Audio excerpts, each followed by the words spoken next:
notre culte de ce mercredi. Que Dieu vous bénisse et qu'il soit avec vous et que la grâce de l'Éternel se repose sur vous.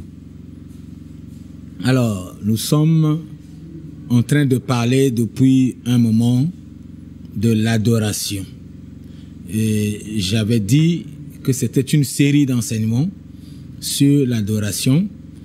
Aujourd'hui, nous allons donc continuer sur cette même lancée que dimanche dernier. Nous avons parlé en long et en large sur donc ce que voulait dire la relation entre un adorateur et son adoration, soit son offrande, un sacrificateur et son sacrifice. Nous avons parlé de Dieu qui est le souverain, le grand souverain sacrificateur et qui a lui-même montré l'exemple, parce que Dieu ne peut pas nous demander de faire quelque chose qu'il ne peut pas lui-même faire, ou il sait que nous on ne peut pas faire. Alors, il a envoyé son fils unique, et la notion de unique, nous avons bien défini ça, que l'enfant unique ne veut pas dire qu'il est le seul enfant de ses parents, mais c'est un enfant choisi par ses parents, choisi par le parent principal, donc le père, pour le remplacer valablement. Et donc, un fils unique, c'est celui qui est égal à son père. Celui qui remplace son père, celui qui a le même positionnement spirituel que son père. Donc, c'est cet enfant-là qui est unique. Donc, dans le cas d'Abraham, Isaac était unique. Ce n'est pas parce que Abraham n'avait qu'un seul fils, mais Abraham avait plusieurs fils.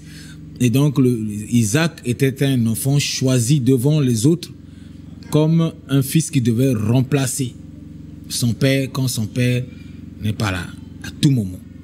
Et voilà pourquoi, quand Dieu dit « Donne-moi ton fils unique » et viens et offre cet enfant-là en holocauste, Abraham dit à ses serviteurs « Moi et le jeune homme », donc en parlant de Isaac, nous allons sur la montagne et nous adorons Dieu.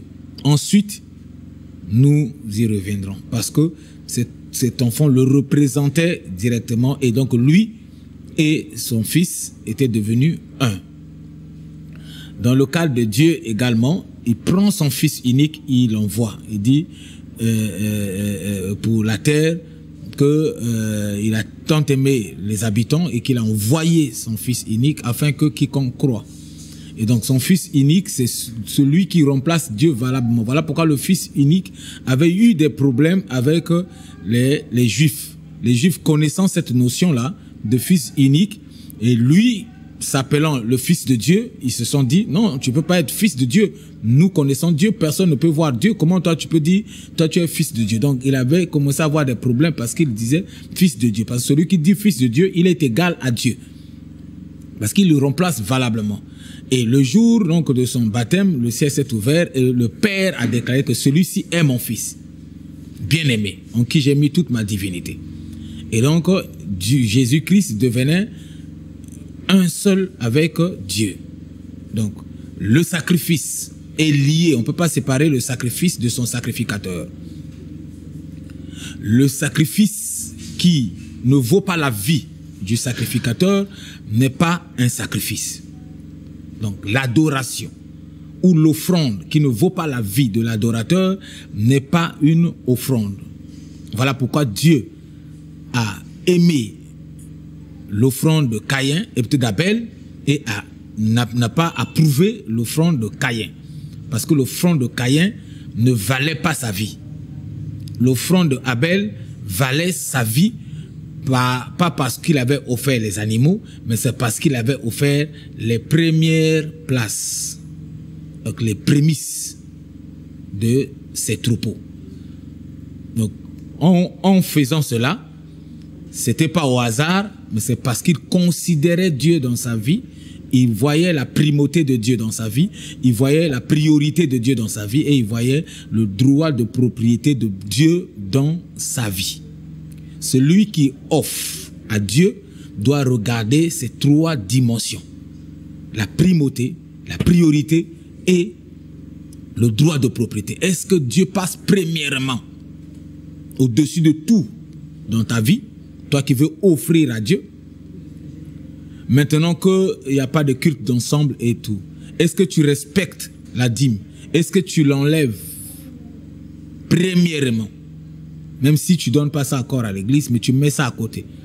C'est pas que tu as commencé à utiliser ton argent et que tu enlèves la dîme, ce n'est plus une dîme. Ça, c'est pas, Dieu n'est pas considéré des dons. Parce que Dieu n'a pas besoin de ton argent. Dieu a besoin de regarder s'il passe en priorité dans ta vie. Si pour lui, si pour toi, lui il est prioritaire ou il est premier. Voilà, donc ça c'est tout ce que nous avons déjà vu, écouté de la part du Saint-Esprit pendant un moment. Et aujourd'hui, nous continuons. C'est important que tu me suives attentivement. Alors, Jésus-Christ lui-même aussi, dès qu'il arrive, lui aussi, en tant que souverain sacrificateur, lui aussi il fait son sacrifice. Il fait un sacrifice à la croix. Donc il offre sa propre vie et son corps. Donc son corps avait été offert par le Père. Mais lui-même est allé là offrir sa vie. Donc une offrande vaut la vie de l'adorateur. Et nous avons dit que la notion de l'adoration n'était pas égale au chant. Et donc, un adorateur, c'est pas un chanteur. On peut avoir des chants pour adorer Dieu, mais l'adoration, c'est pas égal au chant. On peut chanter et croire qu'on est en train d'adorer Dieu, mais si ta vie n'est pas, c'est-à-dire que le chant ne reflète pas ta vie, ou bien ta vie ne reflète pas le chant, les deux ne sont pas adoration. L'adoration, c'est la vie qu'on offre à Dieu. Alors, regardons Hébreux 10, 5. C'est pourquoi Christ, entrant dans le monde, dit, tu n'as voulu ni sacrifice, ni offrande, mais tu m'as formé un corps. Pourquoi il dit à son Père que le Père, toi tu n'as pas voulu ni sacrifice ni offrande, mais tu m'as formé un corps. Donc lui en tant qu'esprit, il ne pouvait pas venir sur terre sans corps. Il ne pouvait que avoir un corps pour qu'il soit rendu visible. Et donc Dieu lui a formé un corps. Et ce corps-là, à quel rôle? Regardons la réponse dans Hébreux 10, 10. C'est en vertu de cette volonté que nous sommes sanctifiés. Nous les chrétiens, nous sommes sanctifiés. Nous les enfants de Dieu, nous sommes sanctifiés. Par l'offrande du corps de Jésus-Christ, une fois pour toutes. Donc le Père lui a formé ce corps, c'était pour l'offrir en sacrifice. Afin que nous soyons sanctifiés. Sanctifiés, ça veut dire que nous soyons mis à part. Sanctifiés, ça veut dire consacrés. Séparés d'eux. C'est ça, sanctifié. Donc, tous ceux qui ont donné leur vie à Jésus, ils sont sanctifiés qu'ils veulent ou non. Cet engagement d'avoir donné sa vie à Christ t'apporte la sanctification. C'est-à-dire que ça te met à côté, ça te met à part. Suis-moi attentivement. Parce que si ta vie n'est pas à part, n'est pas mise à part, il y a un problème sur ton engagement. Si tu continues encore à vivre l'ancienne vie que tu avais avant d'accepter Jésus, ton engagement n'a pas été un engagement sincère avec Dieu. Parce que tous ceux qui ont eu un engagement sincère avec Dieu, leur vie a été impactée. Ils ont une vie impactée par la nouvelle naissance. Suis-moi attentivement, tu auras la réponse à ta question. Je sais que tu as beaucoup de questions là. Alors, voici donc une question à répondre pour chacun. On prend d'abord Apocalypse 1, 6 avant de répondre à la question qui sera posée. Apocalypse 1, 6 dit: et qui a fait de nous un royaume des sacrificateurs pour Dieu son Père. À lui soit la gloire et la puissance au siècle des siècles. Et qui a fait de nous un royaume de sacrificateurs. Donc, la mort et la résurrection de Jésus a fait de nous un royaume des sacrificateurs. Donc, le royaume que nous appartenons, c'est un royaume des sacrificateurs. Et ceux qui y sont des sacrificateurs. Donc, nous aussi, nous sommes des sacrificateurs. Si Dieu est le grand souverain sacrificateur et que Jésus-Christ est le souverain sacrificateur, il nous a fait aussi des sacrificateurs. Qu'est-ce que les sacrificateurs font? Les sacrificateurs, leur rôle, c'est de offrir, de sacrifier en holocauste. Et qu'est-ce qu'on sacrifie en holocauste? Si Dieu a formé un corps pour Jésus, parce que lui n'a pas de corps, il a formé un corps, il s'est incarné, il a sacrifié ce corps.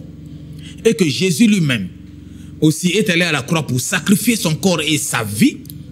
Nous aussi, sacrificateurs, nous avons intérêt à faire des sacrifices. Alors, quel est notre sacrifice? C'est ça la question. Quel est notre sacrifice? Tu peux compléter Apocalypse 1 dans Exode 19, 6, si tu veux. Mais répondons à la question. Exode 19, 6. Tu peux noter pour compléter. Alors, voici la question. Si nous sommes des sacrificateurs, ou si je suis un sacrificateur, ou si tu es un sacrificateur, parce que nous sommes en Christ. Tout celui qui est en Christ est un sacrificateur. Parce que la Bible, l'Apocalypse vient de nous dire que la mort et la résurrection de Jésus-Christ a fait de nous des sacrificateurs. Donc un royaume des sacrificateurs. Alors, quel est alors mon sacrifice, ou ton sacrifice, ou notre sacrifice, en tant que sacrificateur? Regardons ce que dit Romains 12, 1 pour répondre clairement à cette question. Romains 12. Alors, Romains 12, 1 dit: je vous exhorte, donc frères, par les compassions de Dieu, à offrir vos corps comme un sacrifice vivant, saint, agréable à Dieu, ce qui sera de votre part un culte agréable. Voilà la réponse. Ce qui nous caractérise en tant que sacrificateurs, c'est notre sacrifice. Qu'est-ce que nous avons à sacrifier en tant que sacrificateur? Tout celui qui suit Jésus, tout disciple, c'est un véritable sacrificateur. Le disciple là, c'est ça. C'est un groupe de sacrificateurs. Le disciple a une étiquette. Adorateur ou sacrificateur, son étiquette. Il est caractérisé par son offrande, caractérisé par son sacrifice. Et donc, l'apôtre Paul nous répond, nous dit que si Dieu a formé Jésus, un corps, et il a sacrifié ce corps, et que Jésus-Christ lui-même a sacrifié son corps, Abraham était allé pour sacrifier le corps, son corps qui était déjà le corps de son fils, parce que lui avec son fils était devenu un. Nous aussi, nous n'avons pas une autre offrande ou un autre sacrifice que notre propre corps. Nous devons le sacrifier à Christ. Qu'est-ce que ça veut dire consacrer plutôt? Nous devons le consacrer à Christ. La consécration, ça veut dire sainteté. Sainteté, ça veut dire mise à part. Mise à part, ça veut dire mettre à côté de l'ancienne vie. L'ancien mode opératoire. Ton corps est un corps mis à part pour Dieu. Voilà ce que ça veut dire. Alors, tout culte a trois parties. On nous dit ce qui sera pour nous un culte raisonnable. Or, un culte raisonnable, c'est un culte qui a triparties, tridimensions. On trouve dans le culte, dans le sacrifice, le sacrifice doit être vivant, sain et agréable. C'est ça qui constitue un culte raisonnable. Ou, dans le culte en question, on trouve la parole de Dieu, parce que la parole de Dieu est la vie, c'est ce qui est vivant. La parole de Dieu doit affecter notre vie. La sainteté, c'est le Saint-Esprit qui apporte. On doit retrouver dans le culte la parole de Dieu, le Saint-Esprit. Et troisième chose, on doit retrouver l'offrande. Un culte agréable, un culte qui est raisonnable, c'est un culte qui a la parole de Dieu, le Saint-Esprit et l'offrande. L'offrande, la première offrande, c'est d'abord notre corps. Ceux qui font un culte à Dieu, leur offrande, c'est d'abord leur corps. Ce n'est pas d'abord l'argent, ni l'or, ni quoi que ce soit. Tu dois d'abord, celui qui fait un culte doit d'abord se sacrifier lui-même pour que le culte soit premièrement vivant, deuxièmement saint, troisièmement agréable. Donc pour que ce culte soit un culte raisonnable, il faut qu'on trouve la parole de Dieu, le Saint-Esprit et l'offrande. L'offrande, c'est nous. La parole de Dieu, c'est Dieu. Son esprit, c'est pour nous remplir, nous couvrir, remplir la salle, remplir tous ceux qui y sont. Et l'offrande, c'est d'abord nous-mêmes. Nous devons nous offrir. Et pourquoi on vient donner l'argent dans les paniers? C'est pour symboliser ce que nous sommes. Les offrandes physiques, c'est le symbole de ce que nous sommes. Ça représente ce que nous sommes. Ça représente notre vie, ça représente notre engagement. Mais d'abord, nous devons être des sacrificateurs. Un vrai sacrificateur n'est pas séparable avec son offrande. Un vrai sacrificateur, on ne peut pas séparer le sacrifice de son sacrificateur. C'est pas possible. Ils sont liés, hyper liés. Voilà pourquoi c'est notre corps à nous. Parce que nous sommes d'abord esprit, possédant une âme, habitant dans un corps. Alors nous, ce corps-là, c'est le corps physique que tu vois devant ton écran. C'est ce corps-là que je dois offrir à Dieu. C'est ça, c'est clair. Ce corps-là doit appartenir à Dieu, doit être mis à part. Un corps saint, ça veut dire consacré à Dieu, mis à part pour Dieu. Ça, c'est ce que tu dois retenir. Alors, un sacrifice vivant, c'est offrir son corps à Dieu.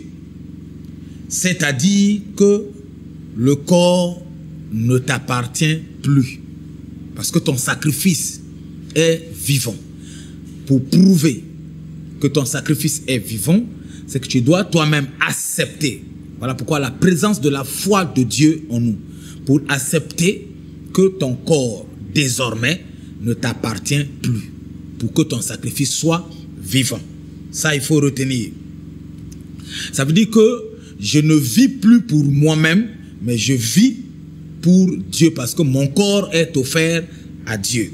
Galates 2, 15 à 21 vient nous éclaircir là-dessus. Si on peut regarder Galates 2, 15 à 21. Alors, Galates 2, 15 dit, nous sommes juifs de naissance et non pécheurs d'entre les païens.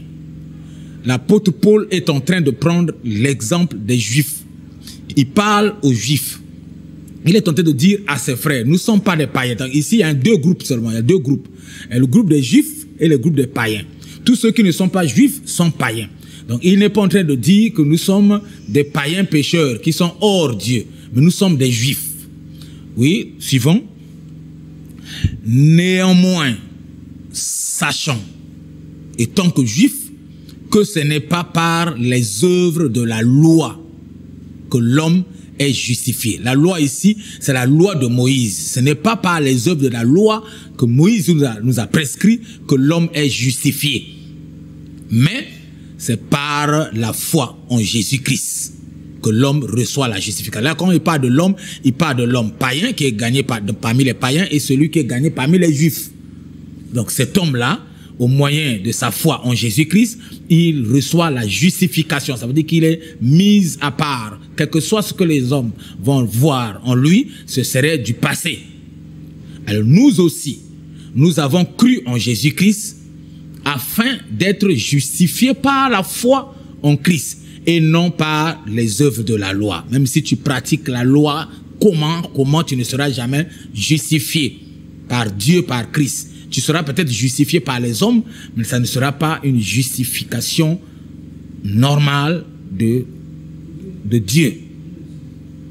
Parce que nulle chair ne sera justifiée par les œuvres de la foi, de la loi plutôt. Aucune chair ne sera justifiée par les œuvres de la loi. Ce n'est pas possible. La justification ne vient que par son engagement avec Christ, de suivre Christ. Est-ce qu'on peut nous envoyer le verset suivant? Mais, tandis que nous cherchons à être justifiés par Christ, si nous étions aussi nous-mêmes prouvés pécheurs, Christ serait-il un ministre du péché? Serait-il un ministre du péché? Loin de là. Ce n'est pas parce que nous, on trouve du péché en nous et que Christ est un ministre du péché. Loin de là. Suivant. Car si je rebâtis les choses que j'ai détruites, je me constitue moi-même un transgresseur. Si je détruis ce que moi-même j'ai bâti, si je rebâtis les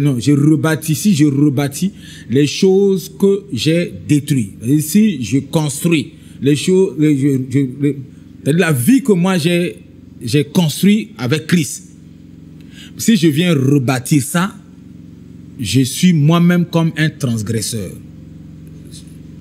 Car c'est par la loi que je suis mort à la foi, afin de vivre pour Christ. J'ai été crucifié avec Christ, et si je vis, ce n'est plus moi qui vis, c'est Christ qui vit en moi. Si je vis maintenant dans la chair, je vis dans la foi au Fils de Dieu, qui m'a aimé et qui s'est livré lui-même pour moi. Donc le sacrifice de Jésus-Christ, c'était donc un moyen de faire pour que je retrouve la vie et le corps, la bonne santé que moi j'ai maintenant. L'apôtre Paul était donc clair. Est-ce qu'on peut nous renvoyer le dernier verset? Il dit, je ne rejette pas la grâce de Dieu, car si la justice s'obtient par la loi, Christ est donc mort en vain. Christ n'est jamais mort en vain. L'apôtre Paul dit, si lui vit, ce n'est pas parce que il est sans péché. S'il vit, c'est simplement parce que son engagement à Christ l'a justifié. Et lorsque son engagement à Christ le justifie, c'est ça, bâtir. Il ne peut plus casser ce que lui-même il a bâti, sinon il devient un transgresseur de sa propre vie. Lorsqu'on s'engage à suivre Jésus-Christ, on ne peut plus reculer, on ne peut plus repartir dans l'ancienne vie parce que son corps est mis à part pour Dieu. Voilà pourquoi il dit que ce n'est plus lui qui vit, ce n'est plus moi qui vis, c'est maintenant Christ qui habite dans mon corps. Il a compris la notion de sacrifice. Il a sacrifié son corps à Christ et il s'est rendu compte par la foi que Christ a pris le contrôle de son corps. Et Christ habite maintenant dans son corps. Et son corps ne l'appartient plus. Un sacrifice vivant, c'est celui-là. Ça veut dire que tu sacrifies ton corps lorsque tu es encore vivant. Lorsque tu es encore en bonne santé. Lorsque tu me regardes encore, c'est maintenant qu'il faut sacrifier son corps à Jésus. C'est intéressant. Alors, le sacrifice saint, parce qu'on nous a donné 3 niveaux, vivant, saint et agréable. Alors, offrir son corps saint, ça veut dire que c'est un corps consacré, comme je t'avais dit, à Dieu, un corps dédié à Dieu, un corps mis à part. C'est ça la sainteté. Un corps séparé d'eux. Et ce corps, lorsqu'on l'a mis à part, lorsqu'il est devenu le corps de Christ, lorsqu'on l'a consacré à Jésus-Christ, il devient un corps unique. Il est unique à toi, il est unique à Dieu. Il ne t'appartient plus, mais c'est ton corps, il est gérable par Dieu, il est unique avec Dieu, ça veut dire qu'il est un seul maintenant avec Dieu. Si ce corps-là est un seul avec Dieu, ça veut dire qu'on ne peut plus le donner à quelqu'un d'autre.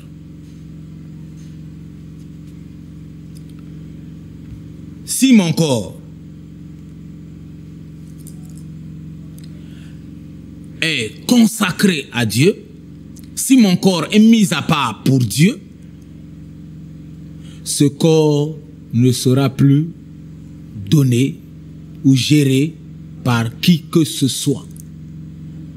Parce que c'est un corps unique, mis à part. Alors, dans le cadre du mariage, ce corps ne peut être géré que par ton mari ou par ta femme. Parce que la Bible nous dit que le corps de celui qui est marié ne l'appartient pas, ça appartient à son conjoint ou à sa conjointe. Dieu reconnaît le mariage. Parce que le mariage, c'est 2 personnes qui deviennent une seule chair. Et cette chair-là est maintenant consacrée à Dieu. Donc c'est le même corps. C'est la même chose parce que c'est 2 personnes, 2 corps différents. Et Dieu choisit parmi ces corps la chair, ce qui devient un seul. Une seule chair. Dieu prend une seule chair. Et cette chair-là, c'est l'ensemble de ces 2 personnes qui sont en mariage. Alors, suis-moi attentivement parce que je vais essayer d'éclaircir un certain nombre de choses en ce qui concerne le mariage. Je parle du mariage. Je ne parle pas du concubinage. Je ne parle pas d'arrangement. Et je ne parle pas de viol. Je ne parle pas du désordre sexuel. Écoutez attentivement.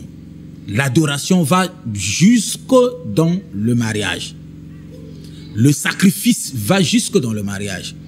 Voilà pourquoi si on considère son conjoint ou sa conjointe comme soi-même, c'est ce que dit la Bible, sa conjointe ou bien son conjoint devient un sacrifice pour soi. On sacrifie sa femme à Dieu pour soi, ça veut dire qu'on se sacrifie soi-même. Sacrifier son mari à Dieu, ça veut dire qu'on se sacrifie soi-même parce que vous êtes devenus un. Le corps de la femme est unique à son mari et le corps du mari est unique à sa femme. Écoutez et prenez des notes. Et c'est vérifiable ce que je suis en train de vous dire bibliquement. Alors, regarde comment Dieu définit les limites selon lui en ce qui concerne les rapports ou les relations sexuelles entre humains. Parce que l'adoration ne s'arrête qu'au niveau du mariage. Mais est-ce que ceux qui font des relations sexuelles hors mariage, est-ce qu'ils rendent adorable leur relation? Parce que Dieu prend plaisir dans l'adorateur lorsque son adoration est sa vie. La vie de la femme est la vie du mari. La vie du mari est la vie de sa femme. Les deux vies sont consacrées à Dieu.